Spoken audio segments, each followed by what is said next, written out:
ወንዙ ዳር ካባይ ቢሆን የተገኘሽ ቶጳዝ ሆነ። ኢና ሊላሂ ወኢና ኢለይሂ ራጂዑን። እንደዚህ አይነት መጨማለቅ አላህ ይጠብቀን። ኡምራ አድርጎ መጥቶ እስከ እናቱ ረሙ የሚባለውን ታውቁታላችሁ።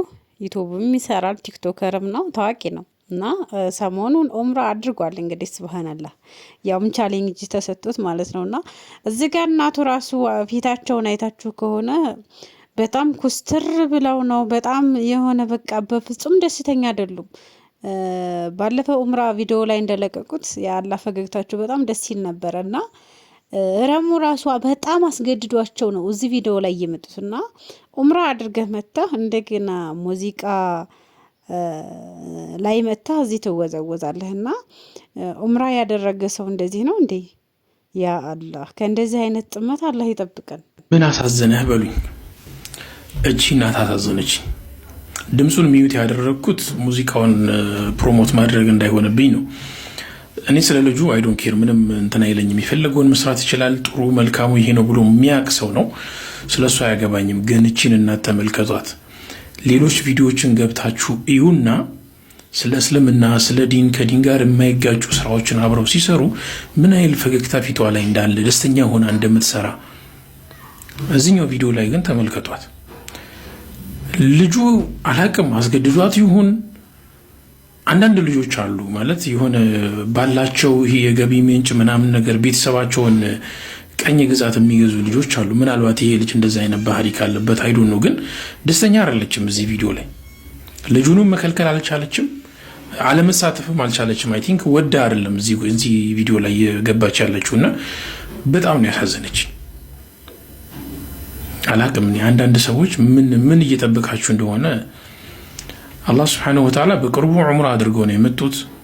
አላህ እንደው በዛው ሰባት ሰጥቷቸው እኔ በጣም ደስተኛ ከሆኑ ሰዎች ውስጥ አንዱ ነበርኩኝ። ግን እናትየው በዚህ ልክ ሚዲያ ላይ የተሳቀቀች ቪዲዮ እንትን ስትል አላቅም። ብቻ ለኔም ለአንተም ወንድሜ አላህ ሂዳያ ይስጠን። እልህ አትጋቡ። ሰው ቪዲዮ ላይ እንደዚህ ወጥቶ ሲናገራችሁ እልህ አትጋቡ። ምናልባትም የመመለሻ መንገዱ አንዱ ይሄ ሊሆን ይችላልና ወደ ቀልብህ ተመለስ። እናትህንም አታሳቃት። እንዲሁም ደግሞ ስቶሪ ሲያረጉ ተመልክቻለሁ። እናንተ እንጭጭ የሆናችሁ አቃቢነት ምን እንደሆነ የማታውቁ እርጥቦች ብታርፉ ይሻላችኋል። ያው አርአያ አድርጎ መያዝ ያለበት ቀደም ሰለፎቻችን እንጂ አንድ አዝማሪ አላሁ Subhanahu Wa Ta'ala በሱረቱል ሉቅማን ምዕራፍ 31 ከቁጥር 6 ጀምሮ አታላይ የሆነን ወሬ ብሎ የገለጸውን እንዲሁም ደግሞ ይህን አታላይ ወሬ ሰዎችን ከጌታቸውን ቃል አውጥቶ የሰይጣን ባሪያ እንዲሆኑ የሚያደርጋቸው ዘፈን እንደሆነ ኢብኑ ከሲር ኢብኑ መስዑድ እንደተላለፈው ብለው የዘገቡት ሐቅ እያለ ዛሬ ላይ ግን በሚያሳዝን ሁኔታ አንድ አዝማሪ ለዛው ደግሞ ታሪክን በተዛባ መልኩ የሚያስተላልፍ ግለሰብ አርአያ አድርጋችሁ ስትመለከቱ የውድቀታችሁ መጀመሪያ እንደሆነ ማወቅ አለባችሁ። ቁርአንን ያላስለቀሰው ትውልድ ዘፈንን የቴዲ ዘፈን የሚያስለቅሰው ከሆነ የውድቀቱ መጀመሪያ ብቻ ሳይሆን መጨረሻ ጭምር ነው። የሆነ ቦታ ላይ ስለተገደሉ ሰዎች ይሁንልኝ ይህን ነገር ይላል። ጋዛ ላይ ግን ከ70,000 በላይ ሴት ልጆች ህፃናቶች ከ40,000 በላይ ህፃናቶችን ተገለዋል። ህፃናት ብቻ ነው የምላችሁ።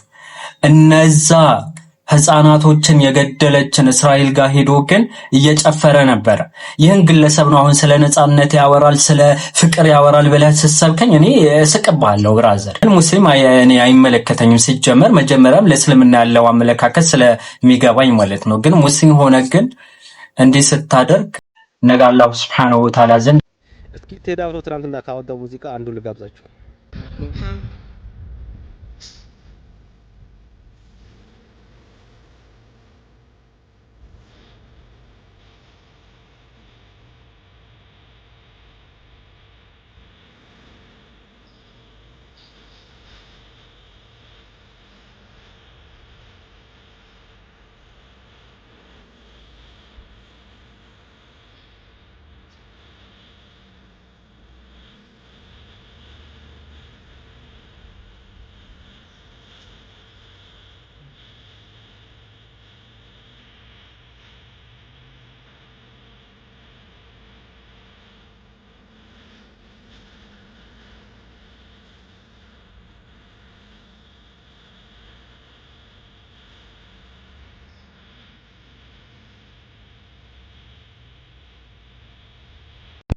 ይሄ ልጅ ክውን ያደረገኝ እውነት ደንግጫለሁ ማለት ነው።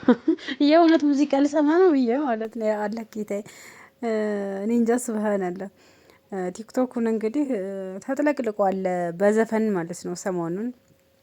እኛም ማታለያ ነው ይሄ እንጂ እኛ ሙስሊሞችን በፍጹም አይመለከትም። እኛ ስንት ሀጃ እያለብን ስንት የምንሰማው ነገር ኸይር ነገር እያለ የማይመለከተን ሸይጣን ውስጥ ዘፈን ውስጥ ገብተን ራሱ ማዳከራችን በጣም ያሳዝናል። ማለት የሆነ በቃ እንደዚህ የማትጠብቁት ሰው ሁላ ተዘፍቆ ስተወት በጣም ያሳዝናል።